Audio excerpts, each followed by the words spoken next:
Hey there, time for another mod overview, and this is an interesting one. So some of you no doubt aware of the Vermintide games by Fat Shark. A great little game, and if you've got some mates like fighting Skaven or just enjoy co-op games, I can heartily recommend it. What of course would be also very cool, if you could play any of these 5 heroes and put them into your armies in Total Warhammer itself. Now eagle-eyed people may have seen that CA put them into the garrison of Ubersreik, which I wrongly stated in my end times video. It was done by the Duke.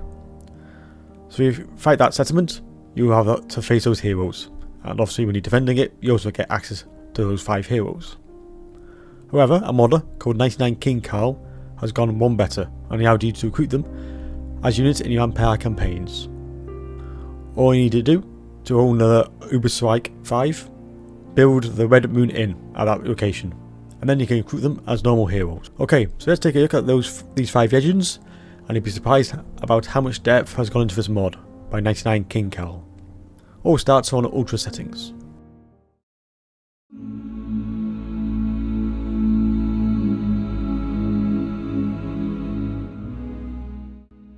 So our first hero to talk about is Killian. Through the 5 heroes, I'm going to go through their stats and abilities as normal, then I'll show off their skill trees, and then move on to the next hero.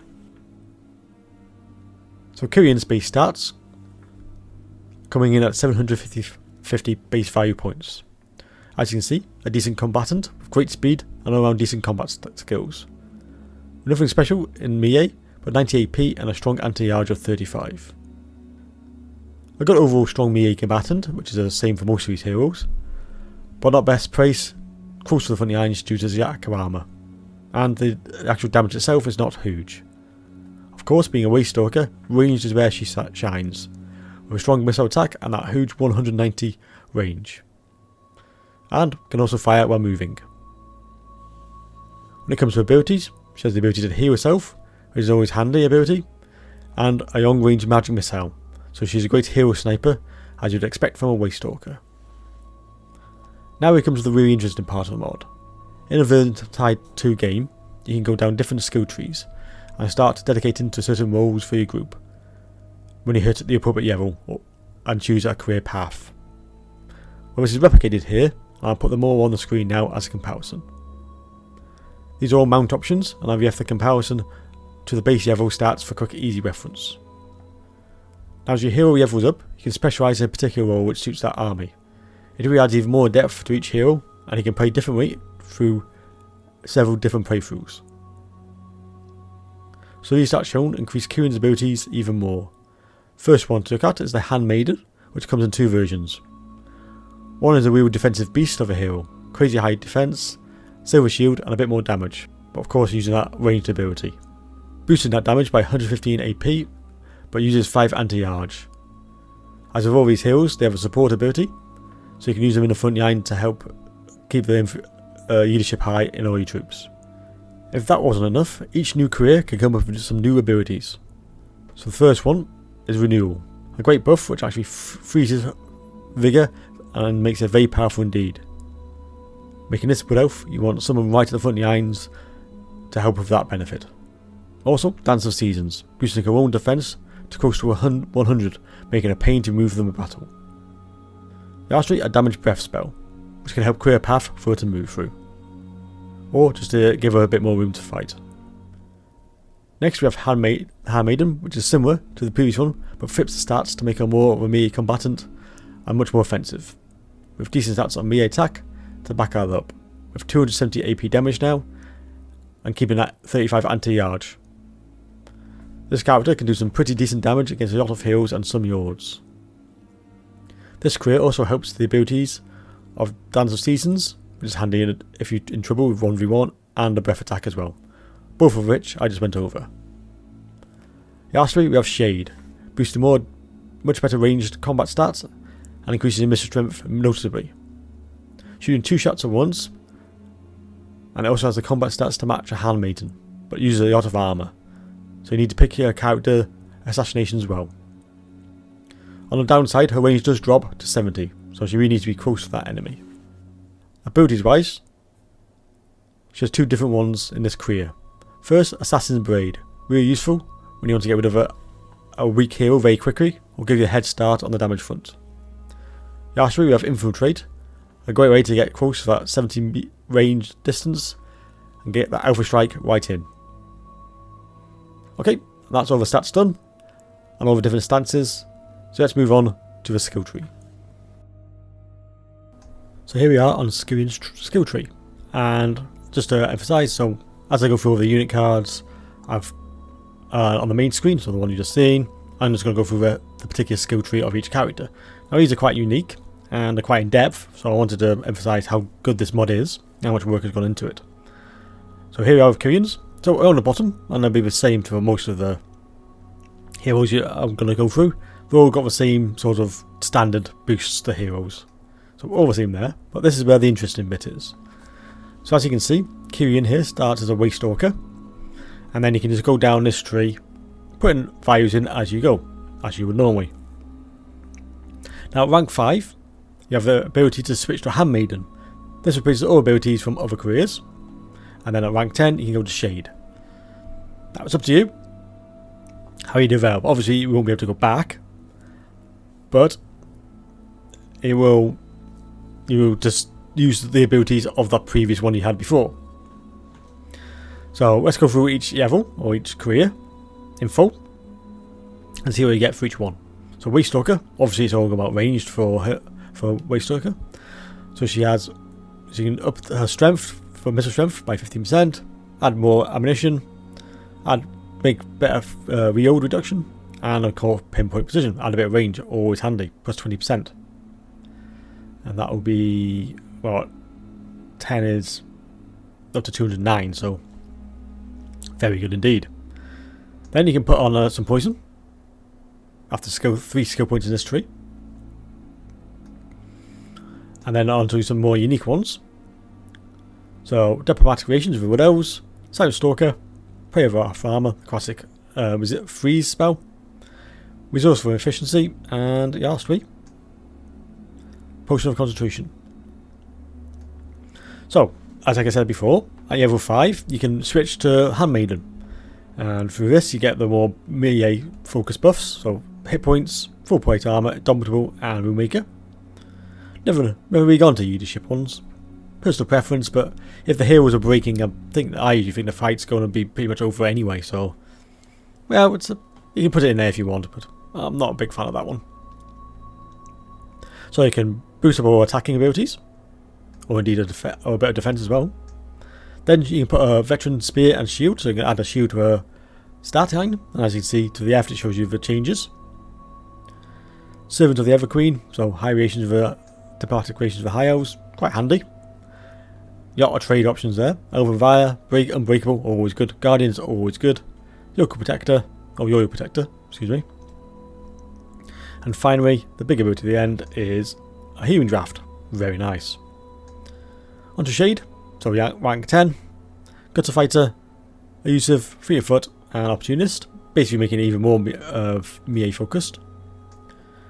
Veteran Dual Daggers, so add a bit more infantry bonus, just in case you get into trouble. Clan Command, so if you're on relations with Dark Elves, not exactly sure you need it for the Empire, but it could be handy, and if you want to delve into there. Causes Fear, Deadly Knife Fear, Assassin's Trophy, and Skilled Assassin. I love that ability, it's a great ability that. And then a Potion of Strength at the end. And yep, and that is. And of course, if you want, as you go through these, and you want to stick to these, you can just throw some points into the skill dump.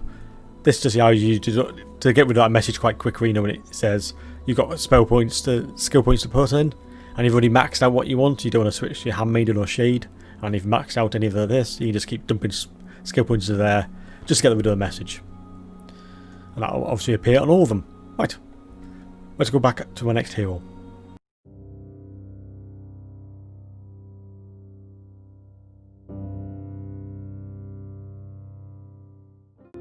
A Witch Hunter next with Victor. Again at 750 base cost, supporting similar skills to Killian, as Victor's a ranged attack, but is a much closer range, but does possess that magical attack on ranged and melee. At the base level, a bit stronger melee combatant, but even less armour. In melee on 100 AP damage, while the range shot is 117, making a very powerful attack. Making Victor pretty useful near the front line, as he can also fire while moving, which makes him handy to get him away from trouble, and still applying that useful damage. Abilities at this level is Witch Hunt, a debuff of a hero or yord, great to help himself out or to have another hero or yord to get a real advantage in a fight. Next ability is another one to get him out of trouble. If he gets surrounded, and it increases his stats quite significantly. So don't use it just as an escape, as it's a really great way to put that last finishing strike on an enemy. And especially useful if he's dragged into a fight hand to hand. His careers, as you can see here, you get with choices of 2. First up is Ziet, taking his range attack away and making him pretty much a fragment, no armour, but a real boost in melee attack and damage. Well, not great, you look at the first glance, he does have some interesting abilities to increase all these stats even more. First up is 3 levels of Fiery Faith, and all of these are constant abilities. The first level is just a decent buff to himself in combat. Next we have level 2, adding even more damage and melee attack. And the last 3, he goes berserk with massive damage increase and can cause terror and fear, making him a very potent combatant if a very grass can one. One last constant ability with Heart of Iron, giving a mild burst of health every 90 seconds, useful when you have no armour. And the last 3 are Holy Fever, a huge boost to speed and a bit of damage, and that all important vigour, giving the Zealot more utility and more damage potential than at first glance. Next we have Bounty Hunter, boosting his range potential considerably, and a huge boost to his damage, with 140 range and a potential of 45 AP damage with 6 shots per volley, making him almost a walking cannon at short range. Naturally he's even less potent than melee now, so keep him moving away from the fight, but unfortunately he does use that handy fire when moving ability, so make sure he's standing still to keep that damage going. Abilities wise, he has breast shots, adding great base damage and huge accuracy boost, pretty much guaranteeing a shot with huge damage. If that was enough, you can always add the Oct and Yielded Magic Missile short range ability, which makes huge damage potential at range, and aimed at Alpha Strike a lot of heroes and Yords. Okay, let's move on to his skill tree. So on to Victor. As you can see, there he's got the basic abilities which you get with Witch Hunter. All the old school things there. So, what about his actual career paths? So as you've just been heard, there's various ones. You've got Bounty Hunter and Zealot, and his basic is Witch Hunter Captain. So let's go for each one, as we did before. Again, when these are all available at rank 5 and rank 10, this is the same as all the other heroes. They follow exactly the same procedure, or the Everring system. So for Victor here, they're all basically about his melee combatant. Not much about his ranged abilities here. That is more kids in the Bounty Hunter section. But this is just to make him a bit better on combat. So you got Defense, melee attack, Cornered Rat, and Opportunist. Then you can add a plus 25 onto his bonus versus charge with a Veteran Rapier. If you keep going down this tree, you're going to Braid a Shield, add a bit more defense, add a bit more melee attack. It's a nice fencing essence. So that's quite a cool ability. Melee attack plus 7 for Yords and Heroes. In Heroes Army, so that's really handy. Captain Instructions, Hero Recruitment Rank for all Witch Hunters, and a Potion of Strength as the last one. Next we've got Bounty Hunter. So replace all the other abilities. So this is where you get your missiles from. Missile abilities, so Missile Strength, more ammo, Gun Sight. So that can go up to plus 30, or plus 30% range. That actually just increases damage. Okay. Free to front finger even. And then we got Veteran Repeater. So that just adds a more anti-arge bonus to your weapon. Got Fire Bullets, name is Flame Attack as you can see. Specialist Guidance. That's really handy for it if he's at the back and he can support his fellow missile units. Really handy. Ditto that. Nice range increase for all your particular units mentioned there. Fishy Bounty Hunter. So just faction wide actually, hero cost reduction, quite nice. And the last one is a concentration spell, potion. Onto the last one is the Zealot, so that's really the very heavy melee combatant because there's no range to it anymore. So more speed, Woundmaker, Survivalist, and Shattering Strike. Then you can have add a veteran faction with a Frail, so more bonus to infantry. Retro Extermination makes him unbreakable. Righteous Fury adds a Nightingale boost, a constant constant boost with Frenzy.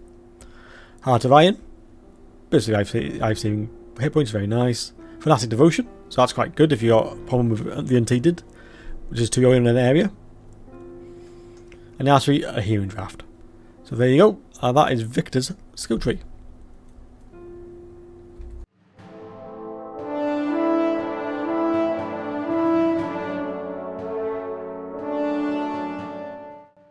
The Dwarf is next, and Bardin at base level brings some nice stats, at that 750 mark again. A great range attack, but your AP at only 90. Anybody getting hit by this particular range attack though, being for a bad day, especially if he is a caster and no armour. Melee stats are standard affair, with some good high AP on his weapon damage of 220, making this character and Killian a great way to have some troops at the back pinging their shots and targeting heroes, or just add some more damage against elite troops. Survivalist is the first ability, giving him unlimited ammo, but let's face it, is not to be sniffed at. But most of the characters have a lot of ammo at base level. Disengage up next, and the last ability at the standard level. Another get out of jail card, and now is Bardin, a quick way to sneak out and make him visible for a short period of time, increasing his damage as well at range. So sometimes useful just to pop to lay down more firepower, as long as he's well protected. Our first creature card is Ironbreaker, adding the toughness that the unit brings, and then adding a lot of armour, shielded, and a much more stout dwarf. Even adding some melee attack and some damage.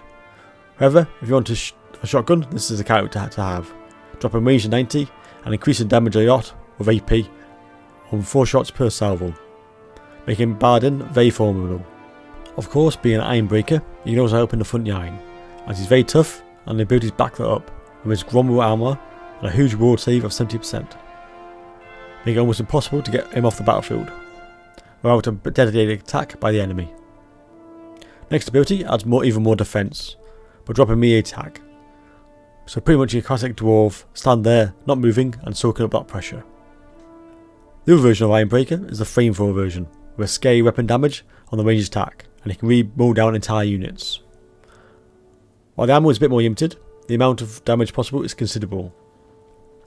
However, his other stats suffer, and he doesn't have a shield, so be aware that he's more of a one-trick pony.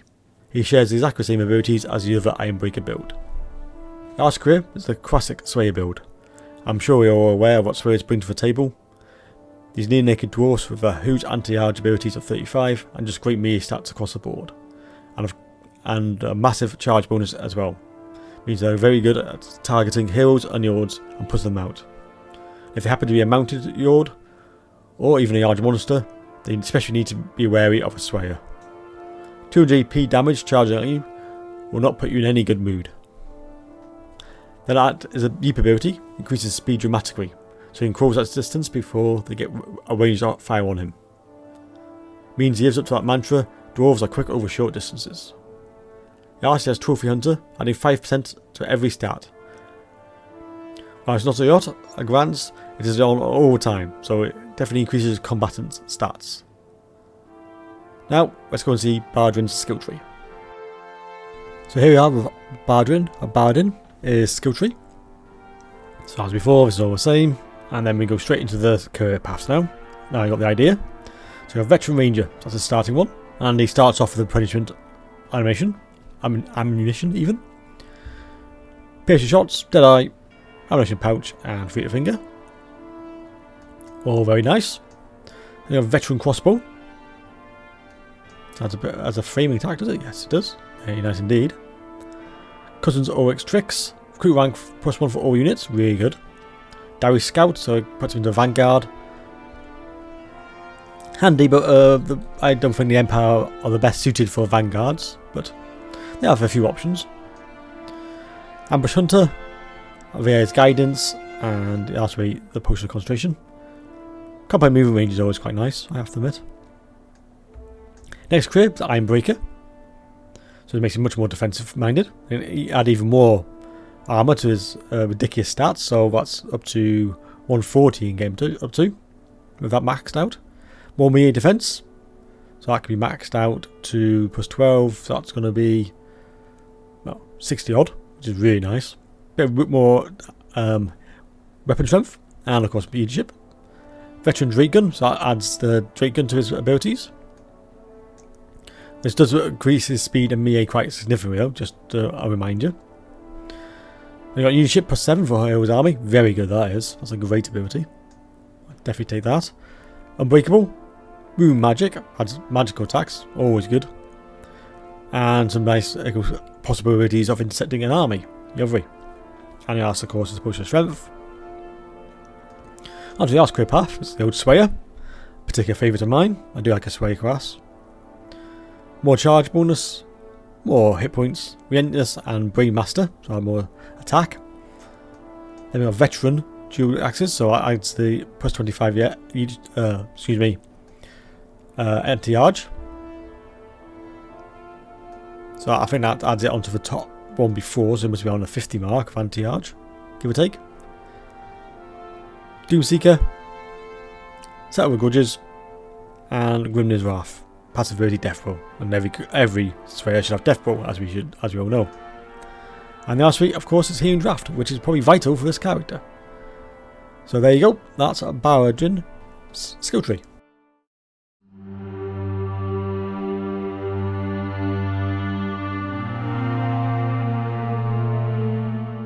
Now we come to Marcus Gruber, again 750 points. This is more the front line infantry unit.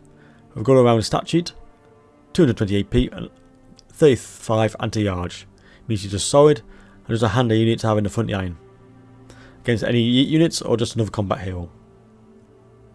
Abilities at base level. Our paced strikes add an extra bit of killing power and a nice splash damage boost as well. Great for clearing out those pesky Skaven. Like I said, a great front line unit, and this morale boost ability just adds more to that idea. A nice boost to leadership, adding damage resistance. Onto the career options now, and there's a lot here. So I'll put the first 4 down on the screen now. And I'll show you the Grey Knight versions after this.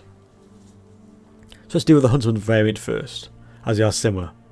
The only main difference is obviously the weapon of choice. The gun version, which of course is the armor piercing missiles, or the bow version, which adds anti-arge bonus and Cathara moving, so making it very handy. The other stats in combat have all dropped by the same values.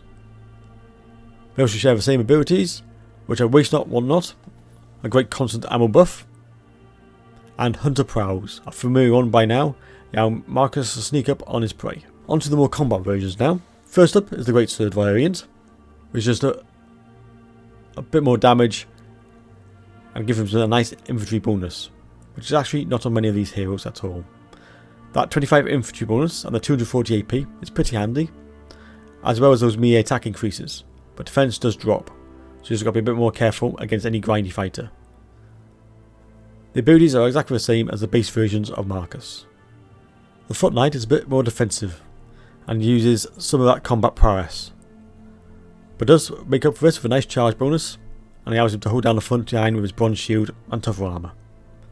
Might be not as good as Killian or Bardin in defensive builds, but he's still very good and mounts a stout defence. New abilities is a Variant Charge, Destructive Front Lines, and Protective Presence, an ability adding some nice stat boosts around him. Now we can move on to the Grey Knight version of Marcus.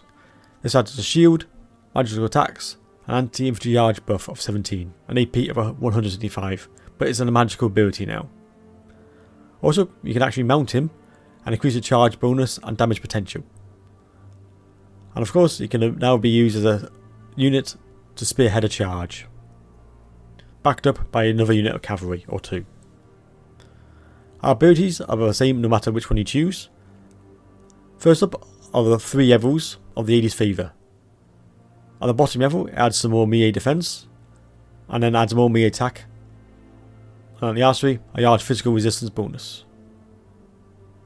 The archer ability is a useful direct damage spell, with an explosion to get the upper hand in a duel or to clear room for Marcus. Right, let's go back to the campaign and look at that skill tree. Marcus now, and here we go with his skill tree. So as always, same things at the bottom. And his first career path is Mercenary. So this is basically just straight, and I'd be the first one of the three who don't start with a weapon. But we do start with a really nice buff right from the off. Deadly Braid, Scarlet Veteran, Devastating Charge, and BigfooT. Then you can switch that up for a Veteran two-handed sword, which basically means you got the Great Sword variant for the Mercenary career, as you can see there. High Bodyguard, nice bit of bonus to the charge as well. Then Ostened Sergeant, adding more melee defense to the units in his army, very nice. Buffs to the helps you to tailor your army to make the most out of Marcus's strengths. So in this army, you got to have these units. Especially nice for those Fadgerants because their melee defense is particularly low. Mostly contracts and contract for life, so which is really good. Upkeep minus 80% for Marcus Gruber. Now I can't remember off the top of my head how much he's worth. I think they're all around the 250 mark, give or take. Yeah, so 225. So there, 80% of that. So 80 of 100, about 170, 180, something like that. Not bad at all. Vanguard deployment. Oh, I'm still on this one. Apologies. Get my head of myself. And then we've got Hearing Draft at the end. So next one, Huntsman. So this adds his missile abilities. So his first stage is guns. Is the gun ability. So more weapon strength, patient shots, steady aim, bottomless quiver, and free finger. Then you can switch to the longbow. Or you can stay with the missile units. Remember, it's all up to you which way you go. But just remember, if you switch to any of these, that will use that particular benefit. So he would use his ranged attack in this case. And remember to use a skill dump if you just want to keep him as is. Outstorming, neighbours poison attacks, towers barracking, a bit more ammo for all the units in his that particular army, which is really nice. Big game hunter, so adding more weapon strength against all those. And of course the attribute Vanguard deployment. Then concentration. Archery, Foot Knight. Full plate armour, braided shield, dodgeable, and of course Moonmaker. Then we've got the Grail Knight ability, so this is where you get your Grail stuff.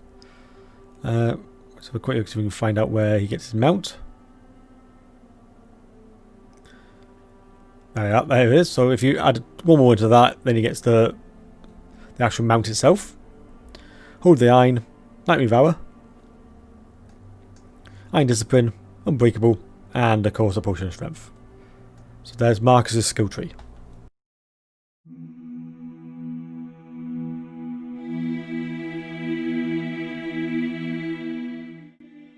Last but no means least is Siena, the Fire Mage, and she's the most expensive of all of them. She's at 1,604 base level. So to justify that cost, she's obviously a Fire Mage, but has a ranged spell attack as well, which is very powerful, and causes the Burns ability, dropping leadership by 8.